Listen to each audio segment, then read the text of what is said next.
Ei pessoal, tudo bem? Aqui é Fábio Pirajá, esse é o Memória Capixaba, nosso projeto de pesquisa e leitura. A gente vai lendo, pesquisando, pesquisando e lendo. Vamos encontrando coisas interessantes e vamos trazendo aqui para o canal, né? Hoje eu vou trazer aqui uma coisa interessante que é com relação ao Espírito Santo com Minas Gerais, né? Que a gente tem os contestados, né? O contestado da Bahia, o contestado do Rio e o contestado de Minas. O que demorou mais tempo para a gente fechar na história do Espírito Santo, já no estado do Espírito Santo, esse assunto foi fechado nos anos 60 entre Magalhães Pinto, e governador de Minas, e Francisco Lacerda de Aguiar, o Chiquinho Aguiar, governador do Espírito Santo. Fechou o assunto, acabou a disputa entre Minas e Espírito Santo, na tal região do contestado, e a gente pôde seguir em frente, né? Esse mapa que vocês estão vendo aí é de 1815. Esse mapa é antigo pra caramba, hein? Deixa eu ver, esse aqui... De que ano que é esse mapa? Deixa eu ver, tem uma legenda aqui. 1815 é muito, né? 1878, aqui a gente vê Minas Gerais, aqui a gente vê Vitória, a divisa com a Bahia, a gente vê o Rio Doce, o Rio Mucuri, o Rio Itabapuana, aqui embaixo, Itapemirim, né? Aqui é Vitória. Vitória está aqui, a ilha de Vitória, tá esse mapa é lindo, né? E aqui, gente, a gente vê a divisa com Minas Gerais, divisa com o Rio de Janeiro, né?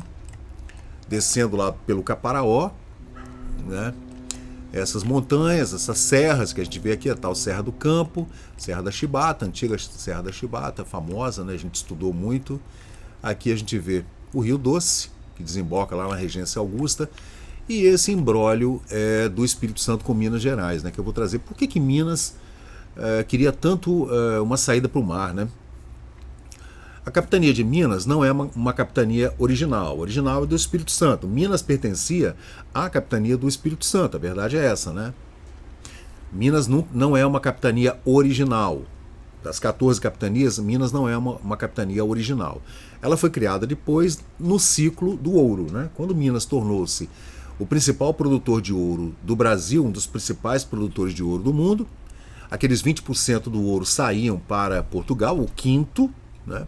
Uma quinta parte, e que deu inclusive depois com a Revolução da Inconfidência e etc, né? Até a independência do Brasil em 1822, né? Você vê que a Inconfidência Mineira aconteceu no período entre a independência dos Estados Unidos em 76 e a tomada da Bastilha, né? E a Revolução Francesa em 89, né? Ficou no meio ali, né? Eram iluministas e tudo, mas essa é uma outra história. Agora, por que Minas perdeu o seu acesso ao mar, né, gente? Que curioso, né? A gente ouve falar por que Minas não tem litoral. Aí a gente vê aqui, deixa eu ver esse outro mapa aqui, também é bem antigo. Esse aqui é de 1866. São incríveis esses mapas, né, gente? Aqui é a divisa com a Bahia. Você vê que no norte do Espírito Santo nós fazemos divisa com Minas e com Bahia, né? Então aqui houve um contestado, né, lá no século XVIII, né, com o Rio de Janeiro também houve um pequeno imbróglio no século XVII, XVIII, que foi resolvido muito rápido, né, lá no Itabapuana. Agora com Minas Gerais essa briga territorial durou até os anos 1960, como eu falei no começo do vídeo, né? Tá aqui o Rio Doce e tal. Aqui as serras que dividem Minas do Espírito Santo. Com o Rio de Janeiro era mais complicado por conta também dessas serras, né? E o Rio era a capital do Império e não ia abrir mão do seu território para uma saída de Minas para o mar, né, gente? Então o Rio de Janeiro era o porto principal do Brasil, e São Paulo, né? Que escoavam, já no ciclo do café, escoavam esse café. O Espírito Santo só firmou digamos, um tratado com Minas Gerais, já com o Porto de Tubarão, nos anos 60, 70, né, que liberou esse escoamento dessa produção de café e minérios, etc. Antes já havia, mas havia esse imbróglio político e econômico ainda com a estrada de ferro Vitória-Minas e a estrada de ferro Diamantina, né, para sair daqui no Porto de Capuaba, que fica bem aqui na minha frente, né, e o Porto de Tubarão está aqui, né, lá na saída da Barra, né, o porto, o enorme Porto de Tubarão, que é uma outra coisa. Mas de qualquer jeito, durante o período colonial, Portugal é que determinava essas divisões administrativas, né, tanto na época das capitanias quanto depois no período colonial mesmo, e da criação da capitania de São Paulo e das Minas Gerais, né? Minas Gerais é porque era uma intendência que dominava aquele território de minas de ouro, né? Prata, ouro, diamantes e até as tais esmeraldas dos bandeirantes, das entradas e bandeiras do Fernão Dias, e precisou criar rapidamente uma capitania fechada, sem acesso ao mar, para que esses intendentes pudessem determinar o quinto que sairia dali pelo Porto de Angra, dos Reis ou do Rio de Janeiro, para a Europa, para Portugal, né? No início, as terras de Minas Gerais faziam parte da capitania de São Vicente, né? Que é originalmente a capitania de São Paulo, São Vicente, né? Depois a capitania de São Paulo e por fim, se tornaram uma capitania independente, a capitania de Minas Gerais, lá por 1720, mais ou menos, né? O interesse de Portugal pelas minas, por essas minas, que eram chamadas de Minas Gerais, né, aumentou muito nesse ciclo do ouro, que nós tivemos o ciclo da madeira, né, do pau-brasil, no início da colonização. Depois tivemos o ciclo do açúcar, da cana, da cachaça, ciclo do açúcar, junto com o ciclo do algodão. E depois tivemos um ciclo do ouro e depois um ciclo do café. Entre o ciclo do café e o ciclo que a gente poderia dizer de uma industrialização nos anos 1920, 1930, o Brasil ainda teve um ciclo na década de 10 da borracha, da seringueira, né? Dos seringais, da Fordlândia lá na Amazônia, etc. E teve o ciclo também da seda, um pequeno ciclo da seda e do algodão, né, que todos são chamados de ouro branco, né? O algodão, ouro branco, a seringueira, ouro branco, a borracha, né? E também a seda, né? Todo mundo chamava de ouro branco, isso aí. Mas na verdade foi o período da seringueira foi o mais importante, né? Dos seringais.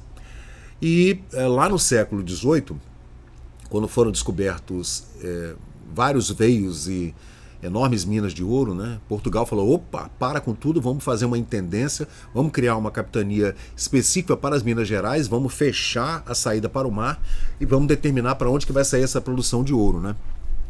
Aí tem toda uma circunstância envolvida de escravos africanos, escravos indígenas, jesuítas que eram donos das maiores fazendas do Brasil, e os intendentes, a burocracia portuguesa envolvida na arrecadação desse quinto que iria para a Europa. Nossa, imagina a confusão, né? E os altos impostos que todo mundo reclamava, os brasileiros natos, né? Reclamando dessa cobrança de impostos. Tudo isso deu na Inconfidência Mineira e logo depois, poucos anos depois, na independência do Brasil, né? Para garantir o controle maior sobre a exploração e também a extração desse ouro, dessa prata, das pedras preciosas, tudo os diamantes, né? Esmeraldas, né? Essas que nunca foram encontradas assim em tanta abundância, né? A coroa portuguesa, então, criou em 1720 a tal colônia de Minas Gerais. Essa separação de Minas de São Paulo, São Paulo separou-se, né?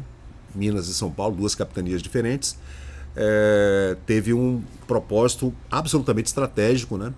Ninguém brincava em serviço, gente. Se a gente imagina que a coroa portuguesa estava brincando, né? A gente está redondamente enganado, né? A separação de Minas, então, para manter um acesso ao mar sob domínio de outras capitanias que eram mais poderosas, como a do Rio de Janeiro, a do Pernambuco, a do Porto Seguro, né? E o Espírito Santo, tadinho, imprensado ali entre o mar e o enorme estado de Minas Gerais, né? Ainda teve que criar políticas para defender seu território.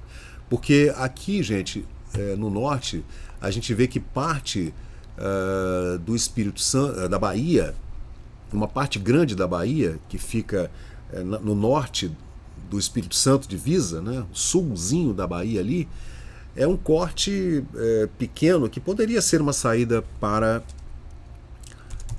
o mar, para as Minas Gerais, né?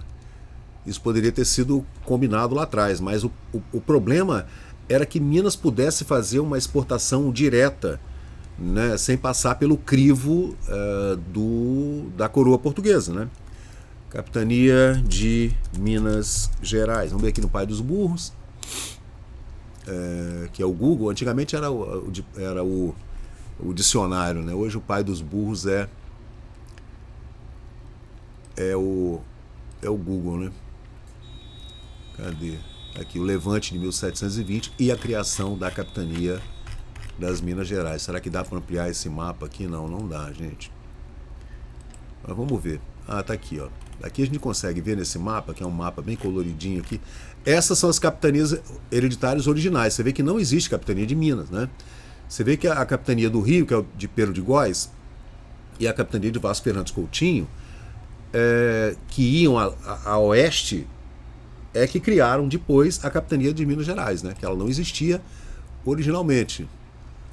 Então deixa eu ver aquele outro mapa que está aqui. Está aqui, ó, Porto Seguro, Espírito Santo, tá vendo, gente? É de São Vicente, que é uma parte do Espírito Santo com uma parte do Rio, com uma parte de São Paulo, né? Aqui as capitanias. E aqui a gente consegue ver, nesse mapa aqui, pô, esse mapa tá horrível, né? Que a Bahia, vamos ver esse aqui.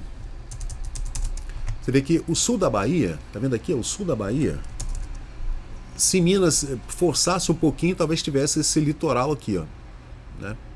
Que é no sul da Bahia, acima ali do Espírito Santo, tá vendo ali, ó? Ao conceder acesso direto ao litoral para a capitania das Minas Gerais, a coroa assegurava, então, que todo o escoamento das riquezas minerais passasse por territórios sob a vigilância direta e leal. Dessa forma, era mais fácil cobrar impostos, fiscalizar o transporte e evitar o contrabando. Por isso houve um cerco, né, no leste de Minas, divisa com o Espírito Santo e divisa com o Rio, com vários pontos de arrecadação de impostos, né, naquelas estradas antigas que remontavam a centenas de anos antes do descobrimento, que eram estradas dos indígenas, né, e as novas estradas abertas por cima dessas antigas estradas pelos bandeirantes, né, para o escoamento dessa produção de ouro, né.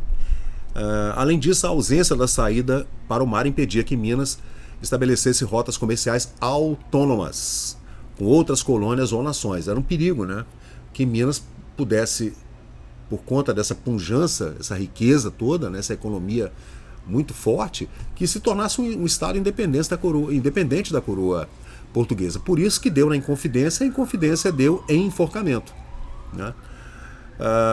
Aí deixa eu ver.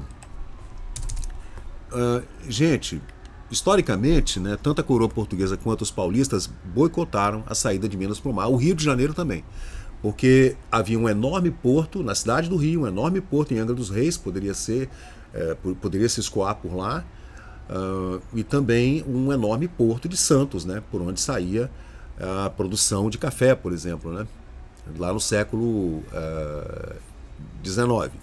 A gente está falando do século XVIII, né, ainda no ciclo do ouro, né? 1720 foi a época da criação da Capitania das Minas Gerais, né? Uma das propostas envolvia, então, a anexação de uma parte do sudoeste de Minas, onde está hoje o Vale do Caparaó, essa enorme cadeia de montanhas que fica entre Minas e Espírito Santo, onde está hoje o Pico da Bandeira, por exemplo, que seria uma faixa que podia ser cortada até o litoral. E o Espírito Santo perderia o sul, né? O Espírito Santo ia perder o sul. O Espírito Santo ficaria, sei lá, eu acho que 20% menor. Ali a região de Presidente Kennedy, daqueles municípios do sul do Espírito Santo, divisa com o Rio de Janeiro, nós perderíamos para Minas Gerais, né? No entanto, essa ideia nunca se concretizou devido à oposição de estados vizinhos e à falta de interesse da coroa portuguesa, né? E houve uma estratégia bem articulada politicamente com os grandes produtores, os grandes latifundiários, pecuaristas e produtores de grãos, etc., né? De café, inclusive, nessa época, para impedir que Minas Gerais tivesse o seu porto para arrecadação de impostos que não fossem, ou contrabando, que não fossem gerenciados e fiscalizados e cobrados, taxados pela coroa portuguesa, né? O espaço concedido para Minas permitiria a exportação de outros produtos, né? mas isso acabou não acontecendo. Então é isso, gente. Por conta dessa fiscalização, que ficaria muito difícil se Minas tivesse o seu litoral e ainda pudesse fazer o escoamento dessa produção de ouro e de prata, de outras pedras preciosas, inclusive diamantes, né? Nesse período, com várias saídas, vários portos, né? A ideia era transformar Minas em uma capitania hermeticamente fechada, especialmente na sua parte leste, divisa com o Rio e divisa com o Espírito Santo, para o escoamento dessa produção para o mar e daí sair para a Europa, sem que houvesse fiscalização, porque você podia bloquear. Mesmo assim houve muito contrabando de ouro, com certeza. Mesmo assim, mesmo com toda essa preocupação da coroa portuguesa, ainda houve muita saída de ouro por aqueles navios que iam para outros lugares, e para a África e para outros estados do Brasil, fazendo esse contrabando, né? Fugindo do quinto da coroa portuguesa, né? Historicamente, Minas possuiu, né, um litoral ali por 1700, 1699, 1700. Existia a capitania de São Paulo e a capitania de Minas do Ouro. Era uma capitania só, que envolvia Minas, Goiás, São Paulo. Era uma enorme capitania, Mato Grosso também, né? Onde havia essa exploração, inclusive com entradas e bandeiras para descobrir outras minas de ouro. Mas tudo acabou se concentrando na região de Ouro Preto, Diamantina, Cerro, no interiorzão de Minas mesmo, onde a gente ouve falar desde sempre dessas enormes minas, né, de ouro, né? A história revela que o ouro responsável pela prosperidade de Minas Gerais também foi o fator que acabou desencadeando a sua derrocada e a impossibilidade de uma saída para o mar, né? No início de 1700, 85% do ouro da coroa portuguesa provinha das Minas Gerais. Por isso toda essa preocupação, né? O ouro extraído principalmente de Ouro Preto, cidades vizinhas. Haviam dois caminhos, né? Das Minas por Rio de Janeiro, havia o caminho velho e o caminho novo, né? O caminho velho saía para Paraty, que também era porto. E o caminho novo seguia direto para o Rio de Janeiro, né? Deixa eu ver. Caso Minas tivesse um acesso ao litoral, o Rio de Janeiro perderia relevância econômica, né, por conta dessas cobranças desses materiais que iriam sair pela capitania do Rio de Janeiro para a Europa, né? No entanto, essa é uma explicação, segundo textos de historiadores simplistas. Aprofundando a análise histórica, percebe-se que os próprios portugueses é que acabaram sabotando essa saída de Minas para o mar, né? A criação de órgãos para controlar a saída do ouro se justifica pelo fato de que 20% da produção do ouro do Brasil se destinava direto para a coroa de Portugal. Havia muita corrupção, né? Sempre houve muita corrupção, e os portugueses acreditavam que a subdivisão facilitaria então o controle da capitania, que foi entregue para Dom Pedro de Almeida, né? Que foi o primeiro governador da capitania das Minas Gerais, para fazer todo esse levantamento e tentar estabelecer uma cobrança efetiva do quinto da coroa portuguesa em cima desse ouro extraído das Minas Gerais. Então é isso aí, gente. Eu sou Fábio Pirajá. Esse aqui é o nosso canal de história, de leitura, para entender que o Espírito Santo poderia ter perdido uma parte do norte ou uma parte do sul, ou até o estado inteiro poderia ter sido anexado às Minas Gerais, se Minas Gerais tivesse obtido êxito, né, nessas negociações aí da saída para o mar. Então valeu, gente. Eu sou o Fábio Pirajá, essa é a Memória Capixaba, hoje envolvendo também memória mineira, né? Então, por favor, curte, compartilha, comenta e vamos continuar, né, debatendo, estudando sobre a história do Brasil. Valeu, pessoal. Tchau. E chegamos ao final de mais um vídeo aqui do Memória Capixaba. E se você curtiu o conteúdo, por favor, deixe seu like, compartilhe aqui o nosso canal e inscreva-se para mais novidades. Até a próxima e muito obrigado por participar aqui do Memória Capixaba.